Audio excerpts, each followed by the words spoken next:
8 विधानसभाएं भी एक साथ नहीं करा पाते हो, मौसम देख के तारीखें बदलते हो। वो लोग बात करते हैं एक देश एक चुनाव की, ये भारतीय जनता पार्टी के लोग तानाशाही लाने के नित नए रास्ते लाते हैं। पप्पू भाई चर्चा कर रहे थे काले धन की, मैं उनकी बात का समर्थन करता हूं।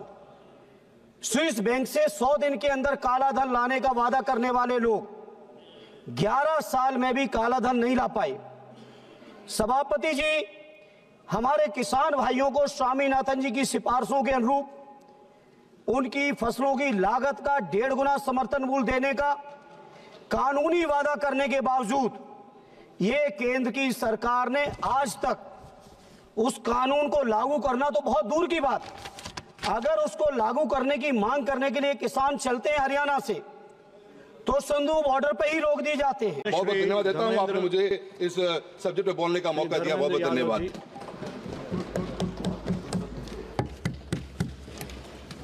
धन्यवाद सभापति जी। सभापति जी, माननीय वित्त मंत्री जी द्वारा 2024-25 के लिए जो लाई हुई अनुपूरक मांगे हैं उसका मैं अपनी पार्टी की ओर से पुरजोर विरोध करता हूं। विरोध केवल इस बजट के लेने का या स्वीकृति देने का नहीं है, सरकार की एक प्रक्रिया है, बजट आप लेंगे। सवाल इस बात का है सभापति जी कि जिस मुद्दों पर, जिन बातों के साथ, जिन वादों के साथ आज ये सरकार दिल्ली में बैठी है, मैं पूछना चाहता हूं कि हर साल 2 करोड़ रोजगार देने का वादा करके आजाद भारत की सबसे ज्यादा बेरोजगारी दर अगर कभी हुई है तो आज की तारीख में है। लेकिन वित्त मंत्री जी, इस मुद्दे पर कभी आपकी बात नहीं निकलती है। पप्पू भाई चर्चा कर रहे थे काले धन की, मैं उनकी बात का समर्थन करता हूं। स्विस बैंक से 100 दिन के अंदर काला धन लाने का वादा करने वाले लोग 11 साल में भी काला धन नहीं ला पाए।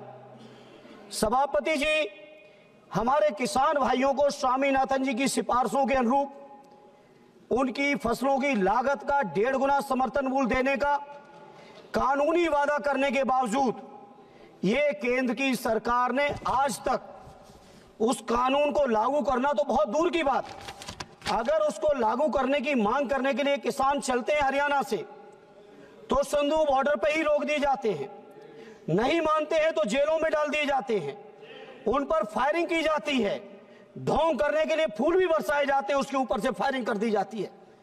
अगर कोई राजनीतिक दल यहां से सदन में बैठे हुए अगर हमारे माननीय सांसदगण मिलने की कोशिश करते हैं उन किसान भाइयों से जेल में जाकर, तो हमारे किसान भाइयों को भी उस जेल तक में नहीं मिलने दिया जा रहा है। किसानों के ऊपर ऐसा तांडव या तो अंग्रेजों के शासन में कभी हुआ रहा होगा या आज भारतीय जनता पार्टी के शासन में हो रहा है। वित्त मंत्री जी, इस बात का मुझे बड़ा अफसोस है, एमएसपी आपने नहीं जारी की, आपने तकरीबन सारे विभागों के लिए बजट में अनुपूरक मांगे की हैं, लगभग 102 मदों में मांग की है, और मैं 102 मदों में जितनी भी मांगे हैं सब पे तो प्रकाश नहीं डाल पाऊंगा, समय नहीं दे पाएंगे सभापति जी, लेकिन जिन जिन पे भी नजर दौड़ाई आपने कहीं काम नहीं किया। किसानों की बात करो, जी मैं आपको देख रहा हूं जी, please.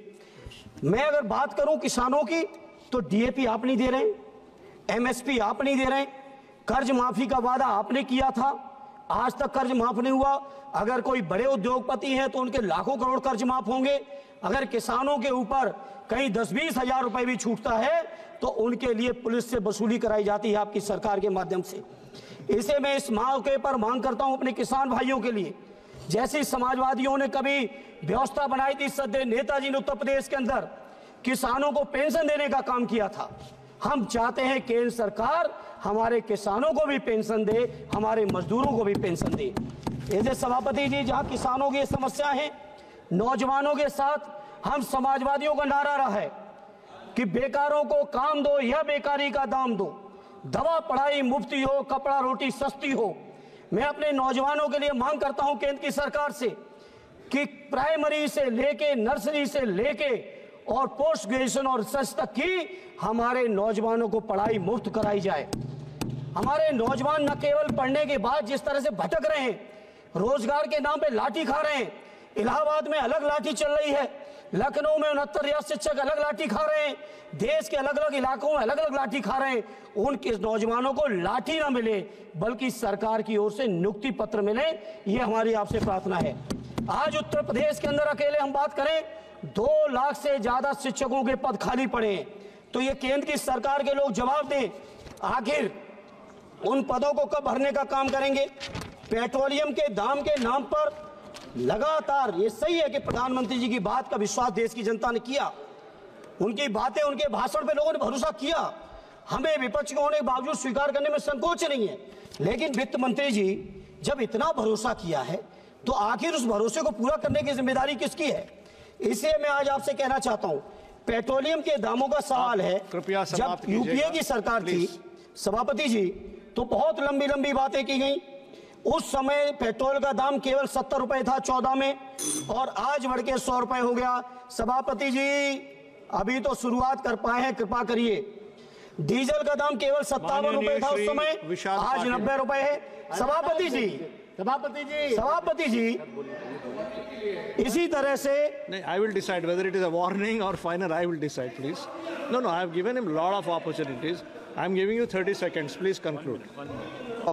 Okay, 1 minute. Please conclude. Gas का दाम 1200 था, 400 था, आज 1200 हो गया है।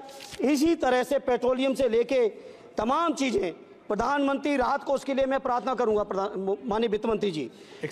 हेलो, हम लोग सांसद लोग चिट्ठी लिखते हैं, सभापति जी आप भी झेलते होंगे, 30-40 लाख लोगों की आबादी है और केवल 35 लोगों के लिए कंसीडरेशन होता है। हालांकि बजट से नहीं जाता है, आप बजट से देना चाहो दो प्रधानमंत्री राहत कोष में, लेकिन मेरा अनुरोध यह है सभी सांसदों की ओर से कि 35 की सीमा बढ़ा के इसको अनलिमिटेड कर दो गरीबों के इलाज के लिए। ये कोई मेरी अकेले व्यक्तिगत समस्या नहीं है। मनरेगा के मजदूरों को रोजगार दो, अग्निवीर की स्कीम को लागू करो वापस। इसी तरह से रोजगार सेवक, आंगनबाड़ी, आशा बहुएं, पंचायत सहायक, शिक्षा मित्र, अनुदेशक, रसोईया से लेकर जितने संविदा कर्मी हैं, उन संविदा कर्मियों का मानदेय बढ़ाओ, उनको स्थायी करो। और एक आजमगढ़ की जो मेरा अपना संसदीय क्षेत्र है, लगातार मैं वित्त मंत्री जी कह रहा हूं सदन के माध्यम से, जब तक मांग पूरी नहीं होगी मैं लगातार इस मांग को